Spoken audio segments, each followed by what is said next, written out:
Ésaïe 54, page 476.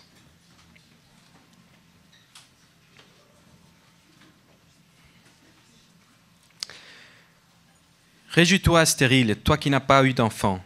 Éclate de joie et pousse des cris de triomphe, toi qui n'as pas connu les douleurs de l'accouchement. En effet, les enfants de la femme délaissée seront plus nombreux que ceux de la femme mariée, dit l'Éternel. Agrandis l'espace de ta tente, qu'on déplie les toiles qui te servent d'habitation. N'en retiens rien. Allonge tes cordages et renforce tes piquets. En effet, tu déborderas à droite et à gauche. Ta descendance envahira des nations et peuplera des villes désertes. N'aie pas peur, car tu ne seras pas couverte de honte. Ne rougis pas, car tu ne seras pas déshonoré. Au contraire, tu oublieras la honte de ton adolescence et tu ne te souviendras plus du déshonneur de ta période de veuvage. En effet, ton époux, c'est celui qui t'a faite, et son nom est l'Éternel, le Maître de l'univers. Celui qui te rachète, c'est le Saint d'Israël, et on l'appelle Dieu de toute la terre. Oui, l'Éternel t'a rappelé comme une femme abandonnée, à l'esprit abattu, comme une femme des jeunes années qu'on a rejetée, dit ton Dieu. Pendant un court moment, je t'avais abandonné, mais c'est avec une grande compassion que je t'accueillerai. Dans un débordement de colère, je m'étais un instant caché à toi, mais avec un amour éternel, j'aurai compassion de toi, dit l'Éternel, celui qui te rachète. En effet, la situation est, pour moi, pareille à celle de Noé. J'avais juré que le déluge qui a frappé Noé ne frapperait plus la terre. De même, je jure de ne plus m'irriter contre toi et de ne plus te menacer. Même si les montagnes s'éloignaient, même si les collines étaient ébranlées, mon amour ne s'éloignera pas de toi et mon alliance de paix ne sera pas ébranlée, dit celui qui a compassion de toi, l'Éternel. Malheureuse, toi qui es abattue par la tempête et que personne ne console, je pose tes pierres avec du mortier et je te donnerai des fondations en saphir. Je ferai tes couvertures en rubis, tes portes en escarboucle et toute ton enceinte en pierres précieuses. Tous tes fils seront disciples de l'Éternel et leur prospérité sera grande. Tu seras affermi par la justice. Oublie l'oppression, car tu n'as rien à craindre. Oublie la terreur, car elle ne se rapprochera pas de toi. Si l'on forme des complots, cela ne viendra pas de moi. Celui qui se liguera contre toi tombera contre toi. Vois, j'ai créé les forgerons qui soufflent sur les braises et qui fabriquent une arme, mais j'ai aussi créé les destructeurs chargés de l'anéantir. Toute arme préparée contre toi sera sans effet, et toute personne qui s'attaquera à toi au tribunal, c'est toi qui la condamneras. Tel est l'héritage des serviteurs de l'Éternel. Telle est la justice qui leur viendra de moi, déclare l'Éternel. Amen, merci beaucoup, Moïse. Depuis quelques semaines, les températures sont mieux. Il fait beau. Et quand on voit approcher ces températures, quand on commence à voir les fleurs apparaître, les arbres bourgeonnent, les oiseaux chantent, en voyant tout cela, vous dites, c'est la saison. C'est la saison des déclarations d'impôts. Avril arrive, vous recevez peut-être un message, les gens parlent autour, aujourd'hui il y a une case, il y a une case des plus, qu'est-ce qu'il faut mettre? Voilà, je suis désolé de vous le rappeler, mais c'est vrai, c'est ouvert, vous pouvez déjà le faire. Et en France, ce qui est très intéressant, c'est que la déclaration d'impôt commence par des questions vraiment pas très... des questions vraiment très personnelles, assez gênantes. On vous demande de remplir des informations sur votre situation familiale. Pas sur votre salaire, bien sûr. Ça commence par pendant l'année passée, êtes-vous marié? Avez-vous eu des enfants? Êtes-vous toujours marié? Avez-vous déménagé éventuellement dans une autre adresse? La déclaration d'impôt est un peu comme le tonton qui vient à Noël vous demander Alors, cette copine,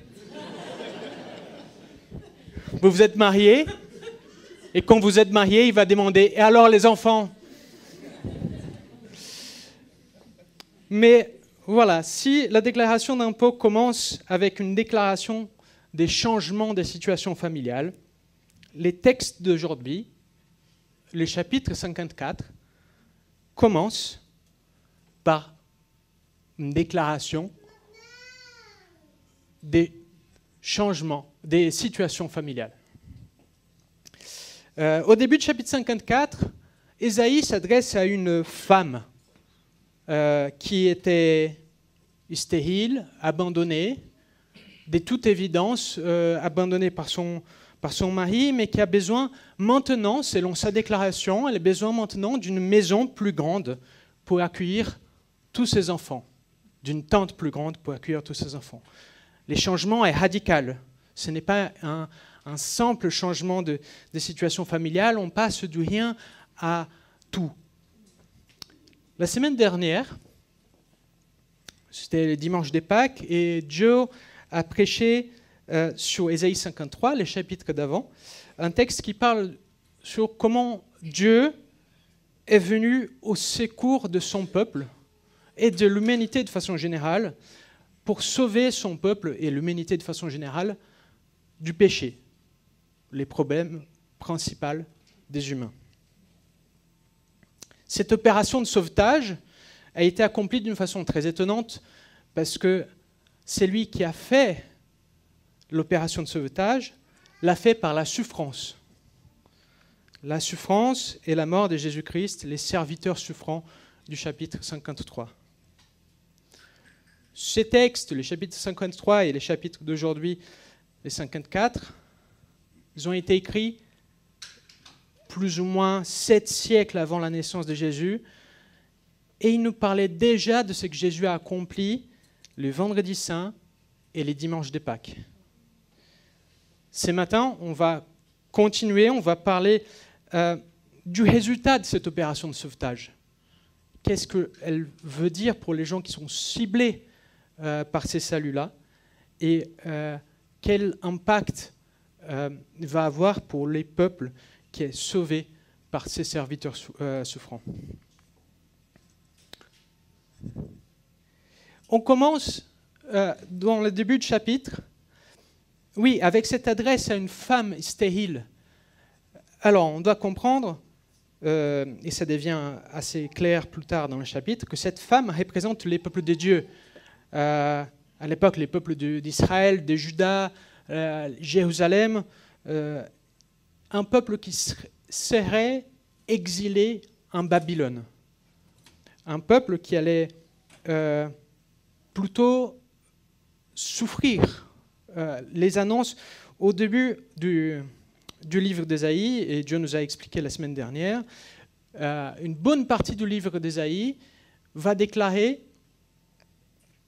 l'exil du peuple d'Israël, la destruction de Jérusalem, et cet exil est présenté comme une punition de Dieu pour les péchés de son peuple.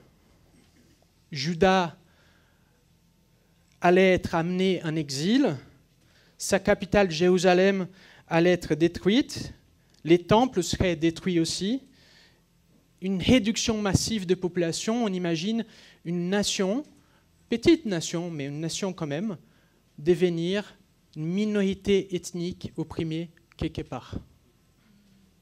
C'est une humiliation massive. Alors, dans les contextes où ce texte a été écrit, il utilise cette image d'une femme qui est stérile, qui est abandonnée par son mari, pas pour renforcer cette vision sociale où une femme qui n'a pas d'enfant aurait moins de valeur, mais surtout pour faire ressentir aux gens de l'époque, avec les codes de l'époque, de façon très personnelle, ce qui allait se passer à l'échelle de tout un pays.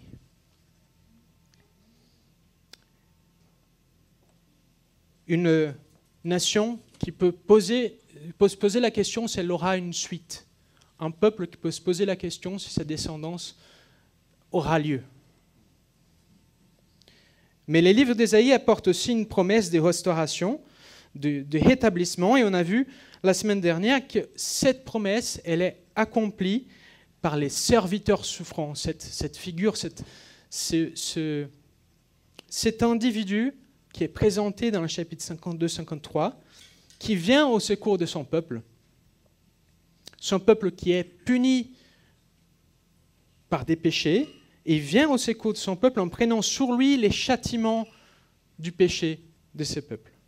Et après cette opération de sauvetage, ce peuple qui semblait stérile, les chapitres 54 nous dit, devient un peuple nombreux. Un peuple nombreux, et de la même façon que la nouvelle d'une grossesse peut être présentée comme « chérie, on aura besoin d'une pièce de plus », là, on dit « on aura besoin d'augmenter la tente ». On aura besoin d'augmenter la tente parce que la famille devient plus grande, et beaucoup plus grande. On parle d'une descendance qui s'éteint bien au-delà d'une possible fertilité naturelle. On parle d'une descendance dans les nations. On lit ça dans les versets 3. Donc, une descendance qui est bien au-delà de ce qu'on pourrait trouver dans une descendance biologique. Les enfants de ces peuples, ils vont inclure des gens de toutes les nations. Cette nouvelle descendance très nombreuse est le résultat de l'œuvre du serviteur souffrant. Et on voit déjà dans le chapitre précédent, dans le 53-10, on parle que ces serviteurs, il verra une postérité. Sa postérité est assurée. Et dans le chapitre 52, on dit qu'il sera pour beaucoup des peuples un sujet de joie. Il y a un lien entre Ésaïe 54 et aussi les psaumes 87. Ils sont un peu cités ensemble par Paul. Les psaumes 87 nous offrent aussi une image similaire où Dieu déclare que des gens de toutes les nations, Égypte, Babylone, Philistie, Tyr, Éthiopie, ils seront comptés comme citoyens des Sion. Dans une des traductions très anciennes en grec de la Bible hébraïque, ces gens disent « Jérusalem, c'est ma mère ». Donc, les premiers éléments du changement des situations familiales est celui-ci. Les peuples de Dieu qui étaient stériles va devenir un peuple très nombreux. Ce n'est pas une simple fertilité d'une personne stérile qui passe à pouvoir avoir des enfants, mais là, c'est bien au-delà. C'est une adoption spirituelle d'un grand nombre de personnes de toutes les nations. Mais on parle aussi d'un autre changement de situation familiale, d'un mariage restauré.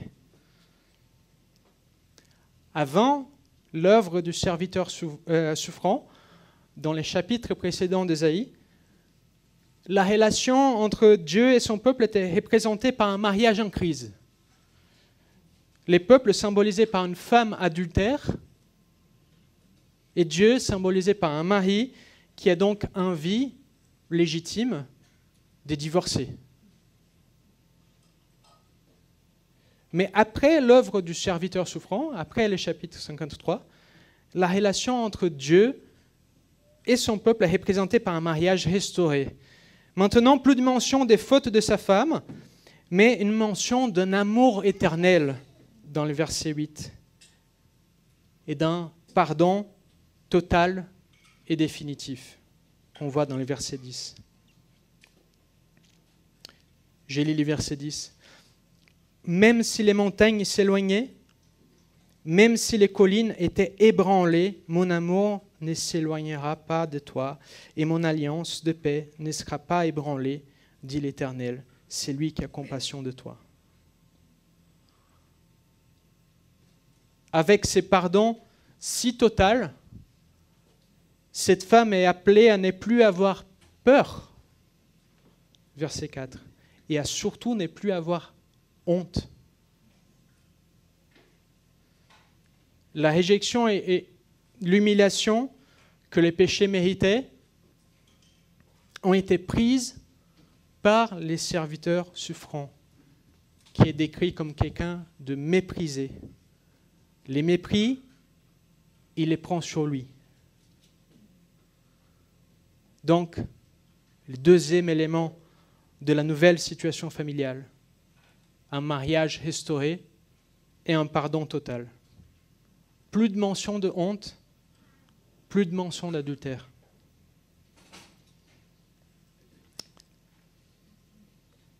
Mais ce texte décrit aussi un autre changement considérable. Une nouvelle fondation pour ce peuple. Avant, il était vulnérable aux tempêtes, aux aléas politiques des nations autour, aux coutumes religieuses des nations autour. Mais maintenant, Dieu leur donnera des fondations de saphir.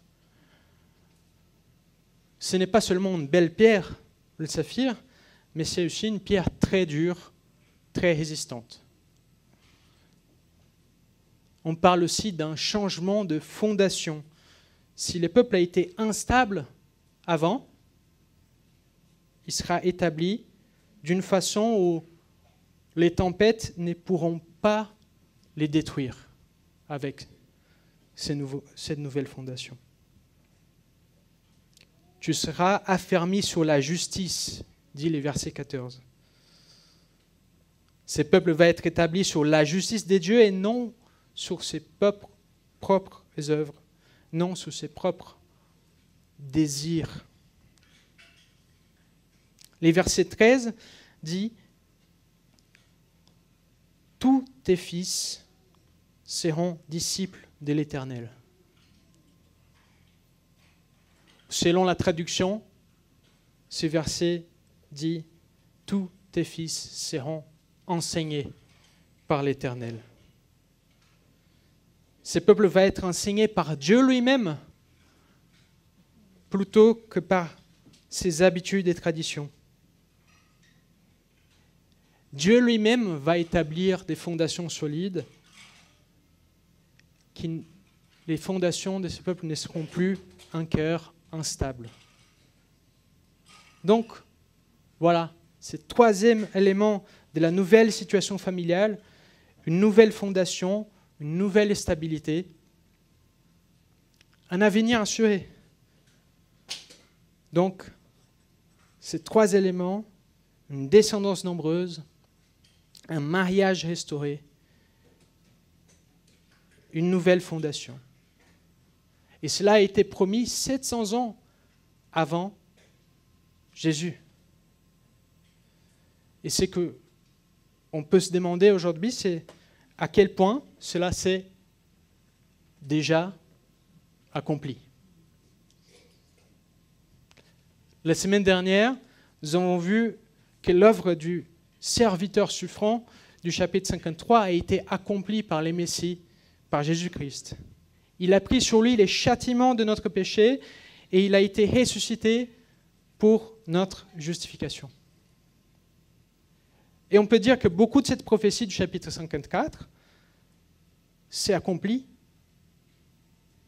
Paul, dans l'Épître aux Galates, il fait référence à Isaïe 54 en parlant de l'Église, en parlant de la communauté des croyants. Il dit que ceux qui croient en Jésus-Christ sont les citoyens d'une Jérusalem céleste. Et je vais lire, voici ce qu'il dit dans Galates 4, à partir de 26.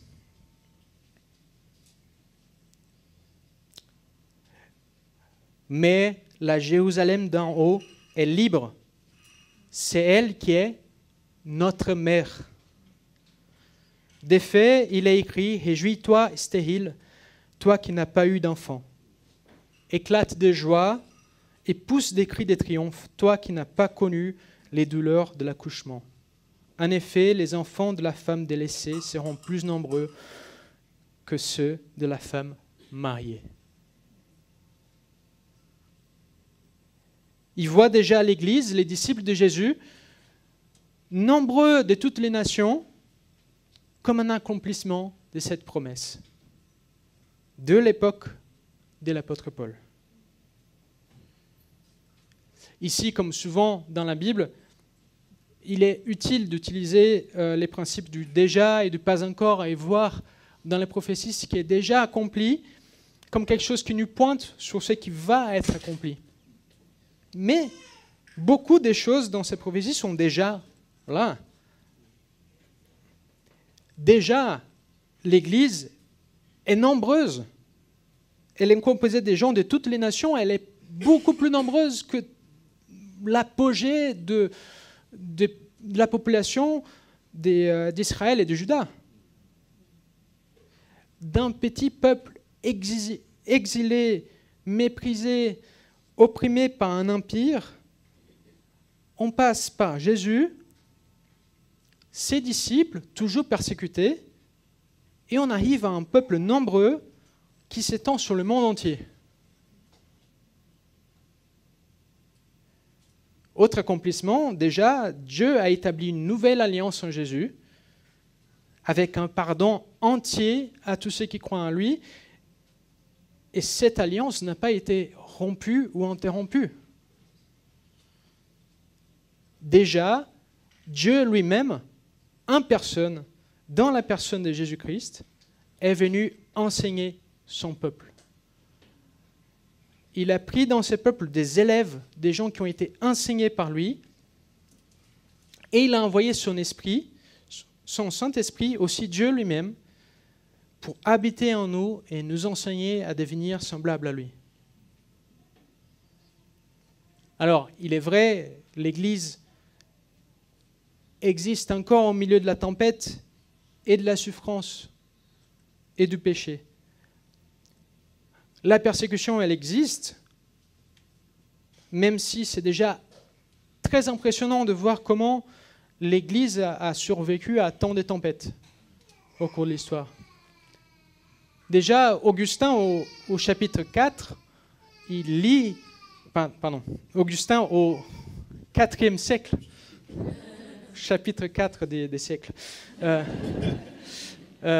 Augustin, au 4e siècle, déjà, lit ce texte d'Ésaïe en étant étonné de comment Dieu a accompli ses promesses et a donné de l'honneur à son Église, même si la persécution existe toujours et elle provoque des vraies souffrances pour des vraies personnes et des personnes nombreuses. On voit déjà Dieu qui fait grandir son peuple avec des gens, des populations diverses et variées. Ce chapitre 54 ne dit pas, il ne promet pas une absence totale des tempêtes. Mais il y a deux choses importantes qui sont mentionnées par rapport aux tempêtes et aux tribulations que le peuple de Dieu peut souffrir. Il dit que le peuple ne sera pas anéanti et que les troubles de ce peuple ne seront pas un jugement de la part de Dieu. Ce n'est pas une condamnation. Il n'y a plus de condamnation. Et comme Jésus a dit à Pierre, en parlant sur lui-même, il dit « Sur ce rocher, je construirai mon église, et les portes du séjour des morts ne l'emporteront pas sur elle. Elle ne sera pas anéantie. » En fonction de où on met notre attention ces temps-ci, on peut sentir que le monde va mal, on peut avoir l'impression que le monde va très mal et que ce n'est pas rassurant. Mais on peut prendre un peu de recul. Voyons comment Dieu a déjà agi dans l'histoire, à quel point il est improbable qu'une prophétie faite il y a 27 siècles à un peuple qui serait exilé et opprimé qui parle d'un homme mis à mort, méprisé, accompagné de quelques disciples qui ont été aussi persécutés et mis à mort et méprisés. À quel point on vient de là à cette salle à Paris, avec une vingtaine ou plus de nationalités en train de discuter sur ce texte très ancien. Et, qu'est-ce que ça veut dire pour notre situation aujourd'hui? En tant que chrétien du siècle XXI, quand on lit ces textes, on devrait les lire un peu comme Paul, en Galates 4.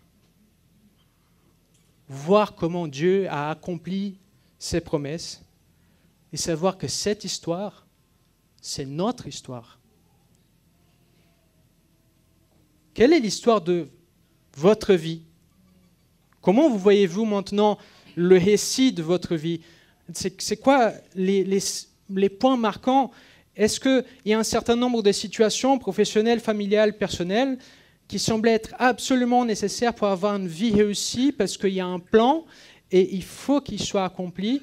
Est-ce qu'il y a certains échecs ou souffrances qui semblent être des échecs définitifs? Et à quoi cela nous change de voir notre vie, notre récit comme partie de cette histoire, de cette promesse de restauration d'il y a 2700 ans et qui s'accomplit déjà inexorablement malgré toutes les tentatives de l'empêcher.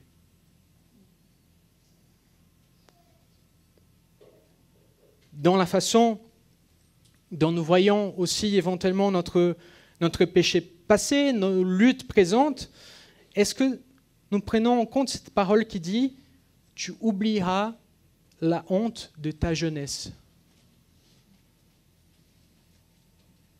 Certains peuvent voir à tort certaines souffrances en tant que chrétien comme une punition de Dieu, mais quelqu'un qui a eu ses péchés portés par les serviteurs souffrants doit voir dans ces chapitres que les souffrances présentes ne sont pas une condamnation de la part de Dieu.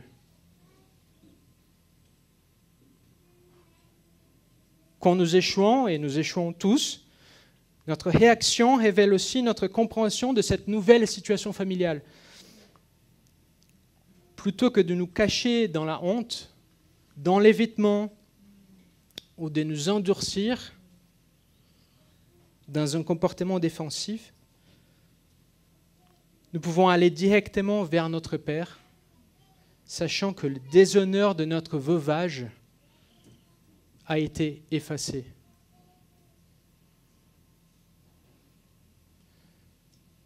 Cette semaine, comment on peut réagir différemment à nos propres échecs en nous rappelant que Dieu a proclamé « Mon amour ne s'éloignera pas de toi ».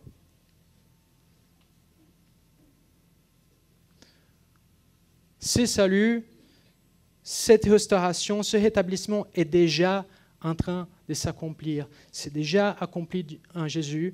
Il a lancé cette transformation qui est toujours en cours. Si vous ne vous identifiez pas à ces peuples de Dieu, si vous ne croyez pas en Jésus-Christ, c'est aussi une invitation. On voit que la taille de la tente est variable. On peut mettre une pièce de plus. Il y a de la place. Si vous êtes chrétien, c'est une invitation à vous émerveiller devant ce que Dieu a fait et accessoirement à voir votre vie comme partie de l'accomplissement de cette promesse. Regardez votre histoire comme partie de cette histoire de Dieu. Être conscient que de notre nouvelle situation familiale. Savoir qu'on a ces privilèges, par grâce, de faire partie de ce mouvement de sauvetage qui est déjà bien entamé et qui va se poursuivre sûrement, jusqu'à son accomplissement final. les versets 17 dit « Tel est l'héritage des serviteurs de l'Éternel, telle est la justice qui leur viendra de moi, déclare l'Éternel. » Je vous invite à prier avec moi.